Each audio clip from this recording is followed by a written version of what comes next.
নিজের ঢোল নিজেকেই পিটাতে হবে। আসসালামু আলাইকুম, সবাই কেমন আছেন? আশা করি সবাই ভালো আছেন।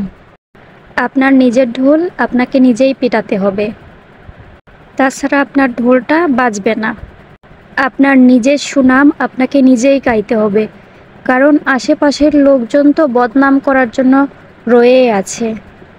আপনার ভিতর কি মেধা আছে, আপনার ভিতর কি গুণ আছে, কি প্রতিভা আছে, সেটা আপনাকে নিজেই প্রকাশ করতে হবে।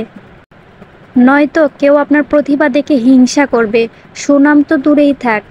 তাহলে কি করতে হয়? নিজের ঢোল নিজেকেই পিটাতে হবে, নিজের সুনাম নিজেকেই করতে হবে, নিজের গুণগুলো নিজেকেই ফুটিয়ে তুলতে হবে। আর সমালোচনার বিষয়টা অন্যর উপর ছেড়িয়ে দেন, সেটা আপনি না চাইলেও করে নেবে অনেকেই। আর কেউ যদি আপনার সমালোচনা করে, এতে আপনি মন খারাপ করবেন না। সেই সমালোচনার থেকে আপনার ভুলগুলো ঠিক করে নেবেন। আর যদি কেউ হিংসায় আপনার সমালোচনা করে, তাহলে তো আরও আপনার ইচ্ছা শক্তি কাজের প্রতি বেশি হওয়া দরকার। কারণ তারা হিংসা করে যারা আপনার সাথে পাঙ্গা নিয়ে পারতেছে না।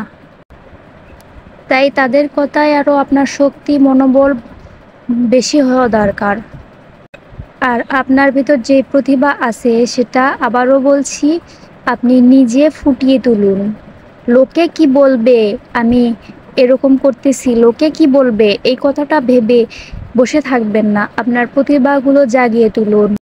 এমনভাবে তৈরি করুন কোনো কিছু দিয়ে লোকজন আপনাকে চিনবে। এর সাথে বলি, আমার ভিডিওগুলো যদি ভালো লাগে অবশ্যই লাইক, কমেন্ট ও শেয়ার করে পাশে থাকবেন। আমিও আমার ভিডিওতে যারা লাইক কমেন্ট করে অবশ্যই আমিও তাদের পাশে থাকার চেষ্টা করি। হিংসা নয়, একে অপরকে সাপোর্ট করে আসুন, আমরা সামনে এগিয়ে যাই। আপনি আমাকে সাপোর্ট করবেন, আমি আপনাকে সাপোর্ট করব। এভাবে দুজনেই যাব ফরিওতে। আর আমাদের ভিডিওগুলো অনেক বড় হবে, লোকজন দেখবে, আমরা সামনে এগিয়ে যেতে পারবো।